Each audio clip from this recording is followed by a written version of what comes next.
నాయకత్వం అంటే కేవలం ఒక పదవి లేదా అధికారం మాత్రమే కాదు. అది ఒక బాధ్యత. ఈ రోజు మీ అందరి సమక్షంలో నేను ఒక ప్రతిజ్ఞ చేస్తున్నాను. మన పాఠశాల గౌరవాన్ని క్రమశిక్షణను కాపాడుతానని, ఎల్లప్పుడూ అందుకు ముందుంటానని, మనందరం కష్టపడి చదువుకొని పాఠశాలకు మంచి పేరు తీసుకొద్దామని నేను ప్రతిజ్ఞ చేస్తున్నాను. రాగద్వేషాలతో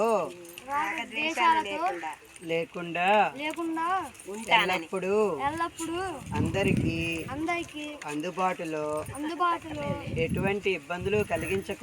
ఎటువంటి ఇబ్బందులు కలిగించకుండా పాఠశాలకు విద్యార్థులకు టీచర్లకు అనుగుణంగా ఉంటానని ప్రతిజ్ఞ చేస్తున్నాను.